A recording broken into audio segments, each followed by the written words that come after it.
వైఎస్ఆర్ కాంగ్రెస్ పార్టీలో టికెట్ రాని వాళ్ళని చేర్చుకోవడం పైన ప్రతిపక్షం కాన్సన్ట్రేట్ చేస్తోంది. మొత్తం వచ్చేస్తున్నారు అంటే ఒక ప్రచారం చేస్తోంది. ఇటువంటి చెత్తని, ఇక్కడ పనికిరాని చెత్తనే అక్కడ ఎలా యాక్సెప్ట్ చేస్తారో అంటూ కూడా ప్రతిపక్షమే మాట్లాడుతోంది.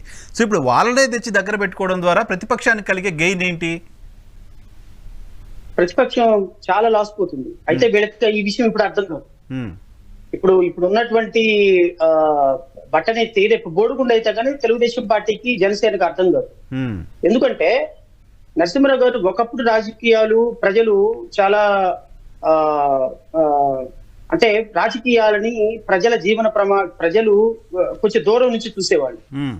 మీడియా వచ్చిన తర్వాత, డిజిటల్ మీడియా వచ్చిన తర్వాత, ఇంటర్నెట్ యుగం వచ్చిన తర్వాత ప్రజలకి ప్రతి ఒక్క రాజకీయ నాయకుడు నేపథ్యం, ప్రతి ఒక్క పాలసీ డెసిషన్ ప్రజలకి చాలా, ఈవెన్ కామన్ మ్యాన్ కూడా దగ్గర అవుతుంది. సో ఈ దగ్గర అవుతున్న విధానంలో పొలిటికల్ గా వాళ్ళు ఎంతవరకు అవేర్నెస్ వస్తుంది అనేది నేను చెప్పగలను. ఎందుకంటే మన డెమోక్రటిక్ సిస్టమ్ లో ఆల్టర్నేటివ్ పార్టీ లేనప్పుడు ఖచ్చితంగా ఉన్న వాళ్ళలోనే చూస్ చేసుకోవాల్సి వస్తుంది. సో ఉన్న వాళ్ళలోనే who is the best man అనేది చూడాలి. తెలుగులో చెప్పాలి అనుకుంటే పెనంలో నుంచి పొయ్యిలో నుంచి పెనం మీద పడినట్టు అవుతుంది. సో ఇలాంటి పరిస్థితుల్లో ఉన్నటువంటి ప్రజలకి ఇప్పుడు తెలుగుదేశం పార్టీ చేస్తున్నటువంటి యావగింపు రాజకీయాలు, అసఖ్యమైన రాజకీయాలు, వాళ్ళని నేను అంటే రాజకీయంగా వాళ్ళ పాలసీ వాళ్ళది, మా పాలసీ మాది, ఏ పార్టీ పాలసీ ఆ పార్టీకి ఉంటుంది. కానీ రాజకీయ పరంగా ఒక ప్రధాన ప్రతిపక్ష పాత్ర పోషించాల్సినటువంటి తెలుగుదేశం పార్టీ ఈ రాష్ట్రంలో వైఎస్ఆర్సీపీ కాంగ్రెస్ పార్టీలో ప్రజాప్రతినిధులని, వైఎస్ఆర్ కాంగ్రెస్ పార్టీలో మంత్రులని, వైఎస్ఆర్ కాంగ్రెస్ పార్టీ వాళ్ళని 2019 నుంచి తీవ్రంగా దుయ్యబట్టి ఇలాంటి వ్యక్తులందరినీ కూడా తీసుకొచ్చి స్క్రాప్, అంటే వాళ్ళందరూ కూడా స్క్రాప్ అని నేను అనదలుచుకోవాలి. కానీ ఈ రాష్ట్రంలో ఒక రాజకీయ పార్టీలో నుంచి ఇంకొక రాజకీయ పార్టీలోకి టికెట్లు రాలేదు కాబట్టి వాళ్ళని తీసుకొచ్చి వాళ్ళ దాంట్లో జాయిన్ చేసుకోవటం అనేది అవకాశవాద రాజకీయాలు. ఈ అవకాశవాద రాజకీయాలకి ఓతం ఇచ్చినటువంటి తెలుగుదేశం పార్టీ దీనివల్ల ఏమి లాస్ పోతుంది అనేది రేపొద్దున 2024 ఎలక్షన్ తర్వాత తెలుస్తుంది. వాళ్ళకి ఇప్పుడు తెలియదు. ఇప్పుడు వీళ్ళు ఏదైతే తెలుగుదేశం పార్టీ నుంచి వచ్చినటువంటి ఎమ్మెల్యేలని జాయిన్ చేసుకున్నారో, 23 మంది ఎమ్మెల్యేలని జగన్మోహన్ రెడ్డి దగ్గర నుంచి తీసుకొని జాయిన్ చేసుకున్నప్పుడు ఆ రోజున ప్రజలు ఏ విధంగా భావించి 23 సీట్లు ఇచ్చి వీళ్ళకి తాత్కాలికంగా పక్కన కూర్చోపెట్టారో, అయినప్పటికీ సిగ్గు లేకుండా, ఇంకా సిగ్గు తెచ్చుకోకుండా ఒక అవకాశవాద రాజకీయాలతోటి డబ్బులు ఎవడిస్తే వాడిని జాయిన్ చేసుకోవటం, ఎక్కడ ఎమ్మెల్యేగా కొంత సంపాదించి ఉంటాడు. ఇంకా మీరు ఇప్పుడేం చూశారు, రేపొద్దున ఇంకా 2024 ఎలక్షన్ కి ఇంకొక 1 మంత్ ఉండగా రేపు మార్చి లో అసలైన కార్యక్రమాలు స్టార్ట్ అవుతాయి.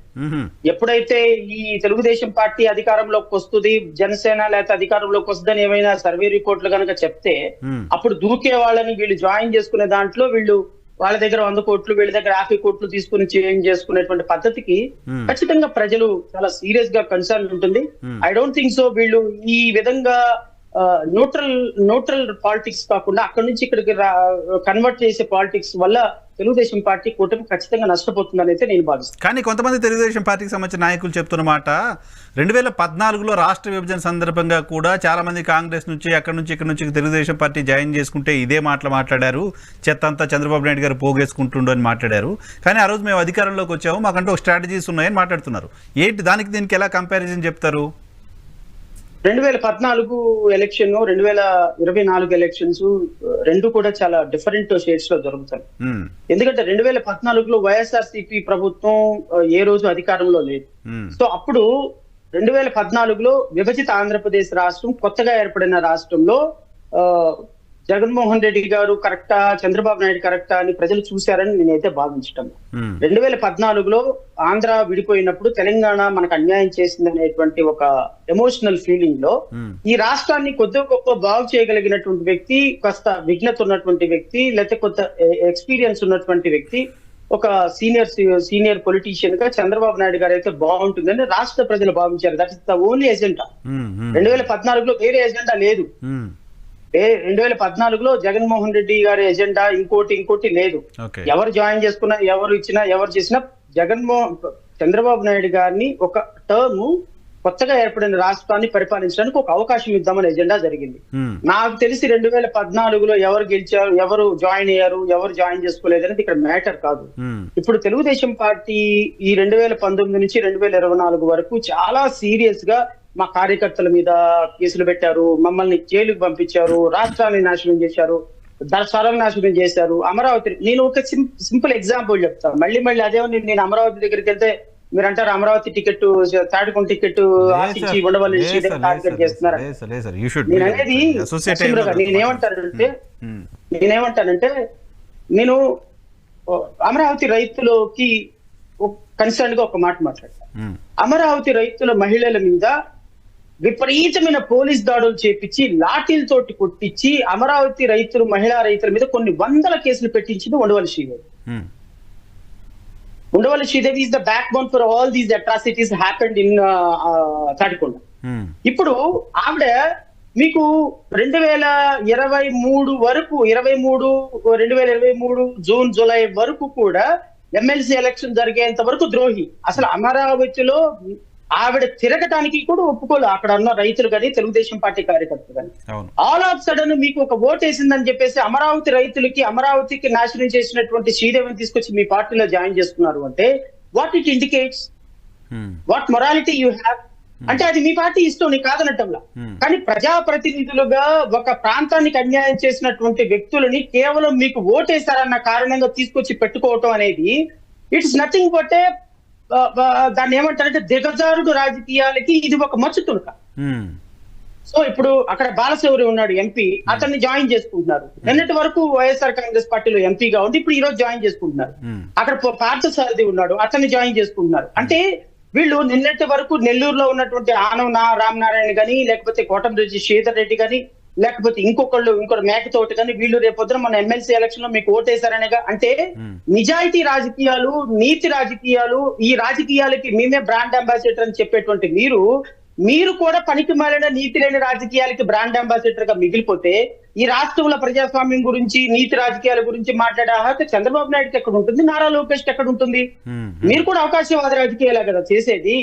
ఈ రాష్ట్రంలో ఎవరైతే బడుగు బలహీన వర్గాల కోసం నిజాయితీగా కష్టపడినటువంటి వ్యక్తులని మీ పార్టీలో ఇప్పుడు గంటా శ్రీనివాసరావు ఉన్నాడు, పచ్చిపాటి పుల్లారావు ఉన్నాడు, లేకపోతే నెల్లూరులో ఉన్నటువంటి నారాయణ ఉన్నారు. ఏ రోజైనా ప్రజా సమస్యల మీద గళమెత్తారా నరసింహరావు గారు?